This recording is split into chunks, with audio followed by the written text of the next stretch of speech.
Hello, good afternoon, everyone. Okay, just a few things at the top, and then happy to take your questions. So I want to begin first with the presidential transition. Yesterday, in a message to the force, Secretary Austin emphasized that the department will make a calm, orderly, and professional transition to the next commander-in-chief. Secretary Austin reiterated that the U.S. military will stand ready to carry out the policy choices of its next commander-in-chief and to obey all lawful orders from its civilian chain of command, to defend the United States, our Constitution, and the rights of all American citizens. He also reaffirmed that the U.S. military will, quote, continue to stand apart from the political arena, to stand guard over our republic with principle and professionalism, and to stand together with the valued allies and partners who deepen our security, end quote. As the transition gets underway, the Secretary has expressed his deep pride and appreciation for the department's civilian workforce and for all the brave American troops stationed at home and deployed all around the world. And just a few moments ago, Secretary Austin presided over the Southcom change of command in Florida, where he commended the brave men and women of U.S. Southern Command for defending our country with the utmost patriotism and professionalism. Alongside Chairman Brown, Secretary Austin thanked outgoing Southcom Commander General Laura Richardson for her leadership and for the work she's done to strengthen security across the Americas, and passed on leadership of U.S. Southern Command to Admiral Alvin Halsey. A video and the transcript of the Secretary and Chairman Brown's full remarks will be available on defense.gov. Switching gears, separately, earlier today, Secretary Austin spoke to Israel's Minister of Defense, Yoav Gallant. Minister Gallant has been a trusted partner and friend whose expertise and professionalism was deeply valued. The Secretary expressed his hope and expectation to have that same good partnership and working relationship with Israel's next Minister of Defense. The Secretary underscored that the U.S. commitment to Israel's security remains ironclad, as does our support for Israel's right to defend itself against aggression from Iran and its proxy groups and partners.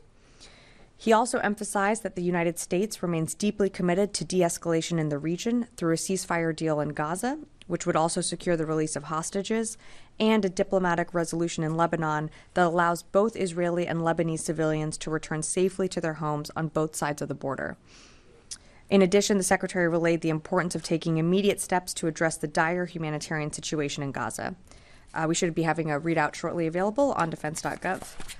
And finally, on behalf of the Department of Defense, I'd like to wish a happy early birthday to the U.S. Marine Corps, which will celebrate its 249th birthday on Sunday, November 10th, Semper Fi. And with that, heard it from the Marine right here himself. And with that, I'd be glad to take your questions. Tara.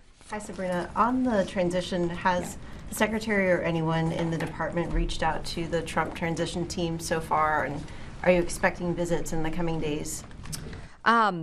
So in terms of outreach to the Trump transition team, we're coordinating everything right now with the White House and GSA. There's certain agreements that need to be signed and put into place before we can start that transition process. But regardless, we are committed to a professional and effective transition for the incoming administration.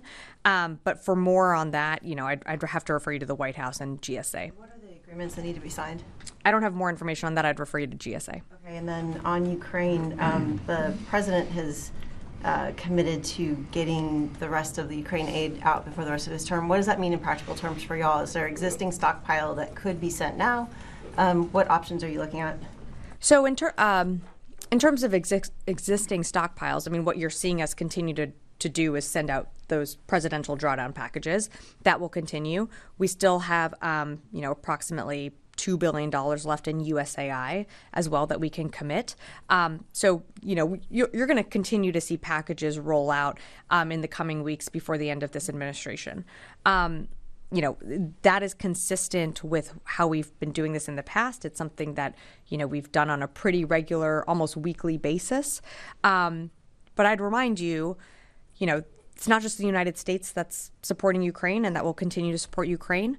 Part of the UDCG, you have, over 50 countries. And on top of that, Ukraine has bicameral and bipartisan support in Congress. So, there is an administration change that's going to happen in January, but support for Ukraine remains strong. Jen. So just to follow up on that, Sabrina, I had heard the number $9 billion in aid that would be rushed over there in the next coming months. And does that mean, but there was some concern that those weapons wouldn't arrive in time before January 20th. And so is it still possible for that to be reversed or stopped? How does this work? Can you explain? So in terms of, apologies, I'm not exactly sure where you're getting the $9 billion amount from, but I'm happy to walk you through some of the numbers that I have in front of me. We have approximately $4 billion left in the previously committed PDA that the president notified Congress that he would be spending down that authority or using that authority before the end of his term, and then we have that USAI commitments or approximately $2 billion in USAI funding that we will also commit to Ukraine. When it comes to presidential drawdown packages, some things can arrive within days and weeks. Some items in those packages take longer. It does matter on what's available on our stock or on our shelves. You're going to see us continue to draw that down, pretty frequently. Could there be things that go out beyond January 20th? I can't say for certain right now, but we're committed to drawing down those PDAs. The USAI contracts, those could go for longer. But again, those are commitments and contracts that this administration has signed, so we would expect those to be upheld. And back in January, the Inspector General had found that $1 billion worth of aid, military aid, had not been accounted for. Are you concerned that rushing this next tranche, there may not be accountability, and that some of this drawdown could, disappear?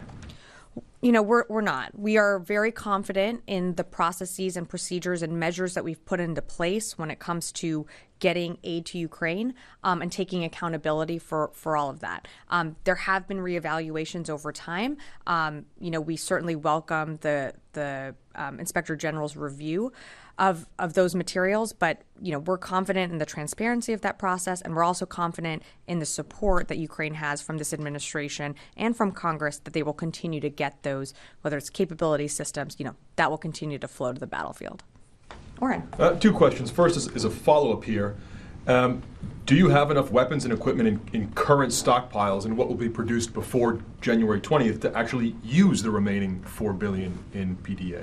Well, the president made the commitment that would be drawn, that we would use that PDA authority and before the term ends. So, we're always constantly backfilling and restocking our shelves.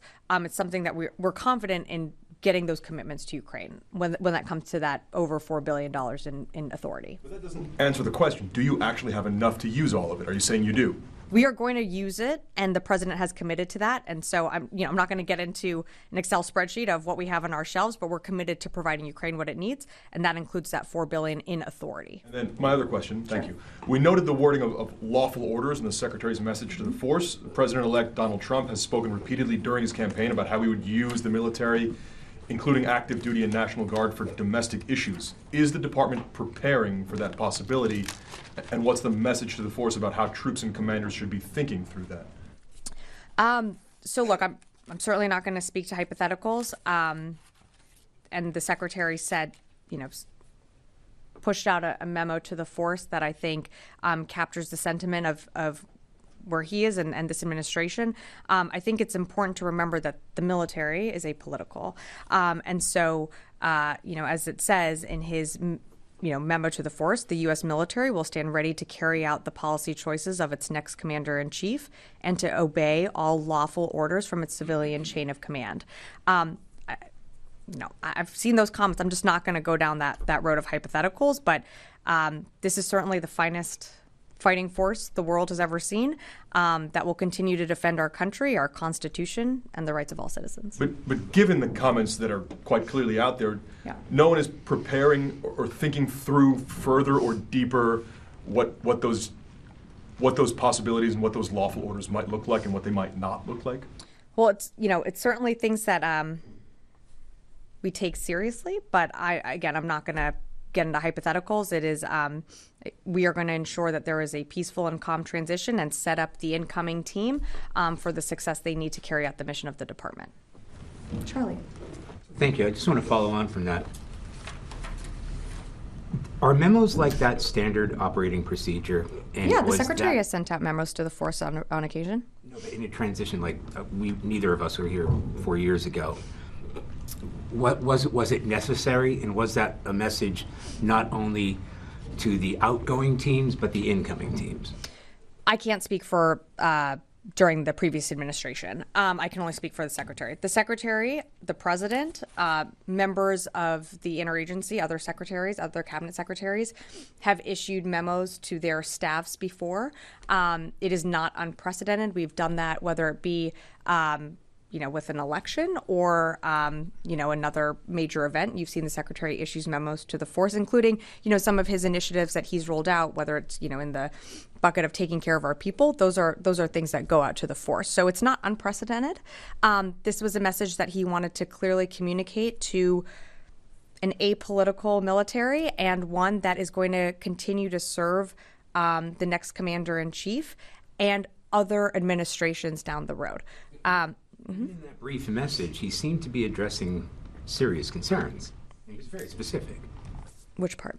Well, Do you have more a lot specifics? of it. When he's talking about a lawful transformation and the military is going to stay apolitical, it seems like this is a message not for the people in this building and people who are wearing uniforms, but the people who will be running the show from January 20th. Well, the message was addressed to the force, so it was a message for the force here and all around the world where our forces serve.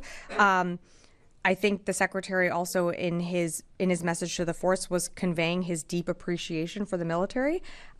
He has served over 40 years in uniform. He understands deeply the contributions that the men and women in uniform provide every single day. He understands deeply the value that our civil servants provide every single day. I have had the amazing honor and privilege to work alongside some of these individuals. And they're going to continue to work with the next administration that's coming in. This was a message about the incoming team and the transition of power. And we're going to make sure that, the Trump transition team, when they are ready to start that transition process, it is one that we are working with them on. Can I ask an Sure. unrelated question? Yeah. Regarding the plea deal with the 9/11 Sure. co-defendants, is the Secretary ready to accept that judgment, or will he perhaps pursue it further? So we're reviewing the decision, but I don't have anything further at this time. Tom.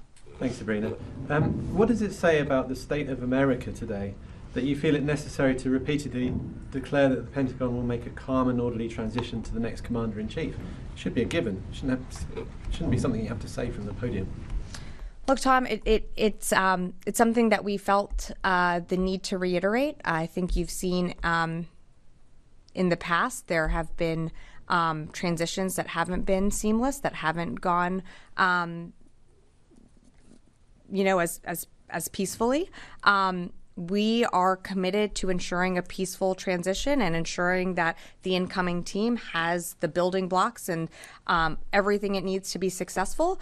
And so, that is a commitment that this administration made, and it's not just the Secretary that you've heard make that commitment. It's the President and the Vice President, and you've probably seen other cabinet secretaries make that as well. I think Charlie touched on this, but Sure. the transition in 2020 from Trump to Biden, were there any specific issues that you can recall at that point? I wasn't here, so I can't speak to that. Janie. Thank you, Sabrina. Two questions on Ukraine and the North Korean military. Ukraine President Zelensky said that the 12,000 North Korean troops would soon be deployed in battlefield.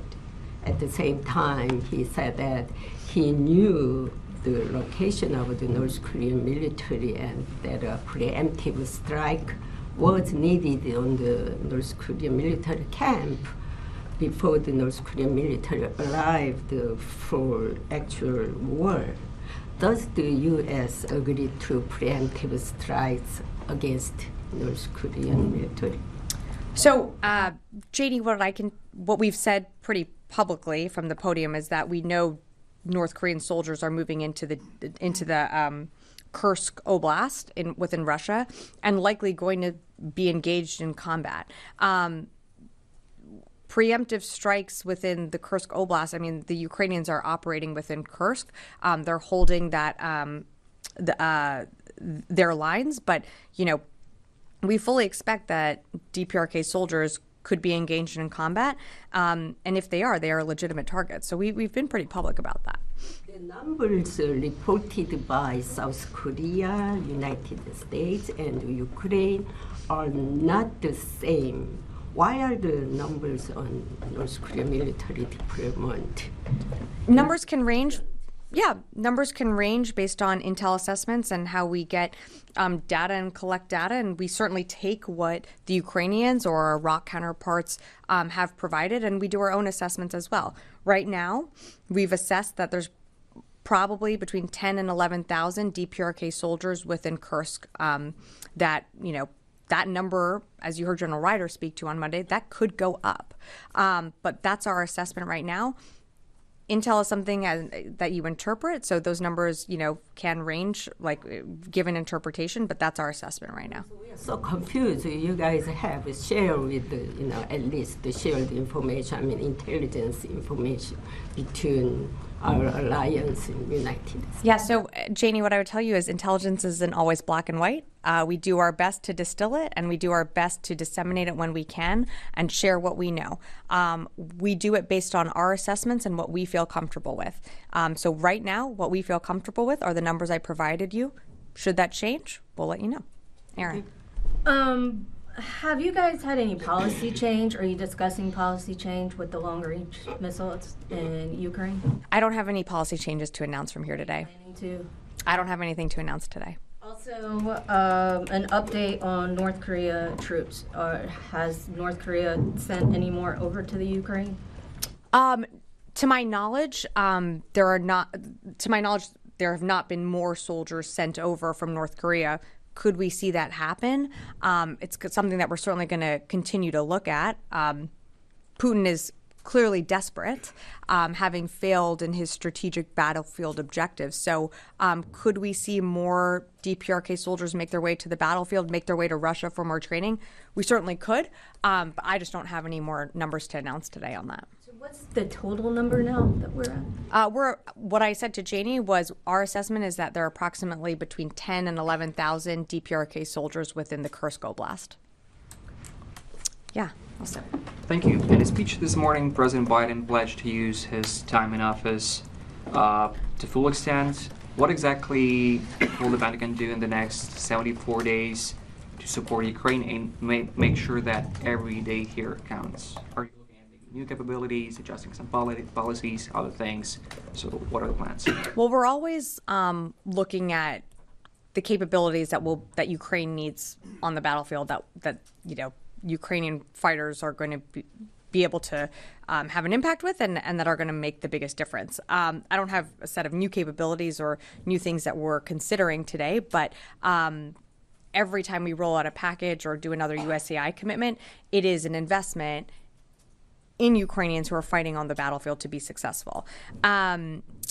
In terms of what do we have to do over the next 74 days? I mean, there's still a lot of work, and just because that there is a new commander-in-chief coming in January doesn't mean that our work stops right now. We're going to continue to work every single day. You're going to see us continue to do briefings. You're going to see the secretary, travel. He'll likely have more travel in the coming month or months, and there's still a lot of work to be done. And every single day we have our military stationed all around the world engaging in various operations. We're going to continue to support Ukraine. We're going to continue to engage and work to find a way to de-escalate tensions in the Middle East. And of course, we're always keeping an eye on the Indo-Pacific. And with the transition, how are you going to make sure that the support for Ukraine continues in the future? Look, Ukraine has support within Congress on both sides of the aisle. I mean, Republicans and Democrats have made commitments in votes and in money to Ukraine. Look, there's an incoming team that is going to have to work with Congress, and there is support in Congress to continue supporting Ukraine. I have to remind you, though, it's not just the United States that's supporting Ukraine. The world is supporting Ukraine. And you've seen that with, the UDCGs that the Secretary convenes. You've seen, deep commitments from Indo-Pacific allies as well. So, I understand the focus being on the United States, but you have to remember that there is broad support for Ukraine just outside of the United States as well. Any plans to push for maybe new supplemental before the new administration? I don't have anything to announce on that. I'm going to go to the phones, and I'll come back into the room here. Jeff Shogol, Task and Purpose. Thank you so much. You said that you've seen indications that North Korean troops may engage in combat in Kursk. Are you able to corroborate any reports that Ukrainians have already engaged North Korean troops in Kursk? Thanks, Jeff. I think I said also that they are likely to engage with Ukrainians, just given where they are in Kursk. I can't, corroborate those reports right now. It's something that we're looking into, but I have no doubt that, you will see DPRK soldiers that have moved into that Kursk Oblast start to engage or have already started to engage Ukrainians on the battlefield. Heather, USNI. Completely different train of thought here. So the Naval Safety Center or Safety Command released its annual report, and it looks like, again, for the Marines and the Navy, and I'm sure this is not unique to these services, that car crashes and motorcycle crashes continue to be one of the leading causes of death. So I was wondering if the Department of Defense is planning to do anything to work on safety revolving around people when they're driving their own personal vehicles or personal motorcycles. Heather, thanks so much for the question. I'm sorry, I haven't seen the report, so I'm happy to take that one. Constantine. Thanks. Just going back to Secretary Austin's memo. So, one of the things that we saw the last time the Trump administration came into office was, this notion of long-held norms being tested, in some cases pushed aside or broken. In the memo, Secretary Austin talks about, an apolitical military, which is, a norm that this country has had since its founding. Is the Secretary planning on doing anything to enshrine sort of this idea into policy, somehow shore it up so that it is not tested by the incoming administration? Look, the incoming secretary and the incoming administration will make its own policies. One policy that, as you said, is longstanding history and tradition is that the military would remain and is an apolitical entity. So we expect that to continue. What policies a new incoming administration implements, that I really can't speak to right now. Thank you. Noah. Thank you. A couple of questions here. Sure. The first on the incoming Israeli Minister of Defense. Does the Secretary have any plans to speak with him? Has that already occurred? If I missed that. They have not spoken yet. I'm sure there will be a call, in the future, but I just don't have anything to read out right now.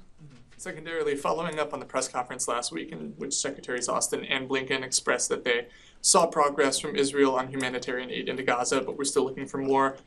Tell us where it is this week. Do they feel satisfied with some of the progress that they've seen since making those remarks? I mean, no, not enough is being done. I think it's clear that the situation in Gaza, the humanitarian situation remains dire. That's something that Secretary Austin spoke to Minister Gallant about, and Minister Gallant was very supportive of helping get that humanitarian aid into Gaza. Is there enough that's gotten in? No, more needs to get in, and more crossings need to be open. A few weeks ago, you might remember that I mentioned that we are seeing more move out of the Erez crossing. That is a good thing, but it's not enough. And so that's something that with the incoming Minister of Defense, I'm sure the Secretary will, when he speaks to him, will be emphasizing as well. Jared. Hi, Sabrina. I believe an IDF Major General. Correct me if I'm wrong, mentioned on Tuesday in a briefing with Israeli journalists that something to the effect of, and I'm paraphrasing, that the residents of parts of northern Gaza, there's no intention to allow them to return home. Did the Secretary, when he spoke to outgoing Minister Gallant, bring this up and reiterate the administration's opposition to permanent displacement of civilians in this conflict? That's something that, the Secretary has spoken about before, about, displacements of persons within Gaza. and not just the humanitarian situation continuing to deteriorate, but also needing to ensure that proper medical treatment, medical equipment can also get in to treat those civilians. It's something that they've spoken about before. I don't have more details to provide. We will have a readout, hopefully coming shortly to you, if not already in your inbox. But it's something that the Secretary has reiterated in the past. I saw those comments. We want to see people, ultimately what we want to see is a ceasefire. We want to see the hostages return home. We want to see humanitarian aid get in. And of course, we want to see people be able to return to their homes wherever they might live, whether it be, in Gaza, on, the northern Israel border. We want to see people get back to where their lives are, of course. Do you see any evidence the Israeli military is preventing that at this time, or are there concerns within the administration that the Israeli military may not allow that? We haven't seen that. Again, it's something that we'll continue to engage with Israeli officials on. Of course, I think the biggest thing that the Secretary always is emphasizing, and not just the Secretary, but administration-wide, is the need for the ceasefire so we can get humanitarian aid in. That is and of course, securing the release of hostages. That is the most important thing that's top of mind for this administration. Okay, I'm going to have to leave it there. Thanks, everyone.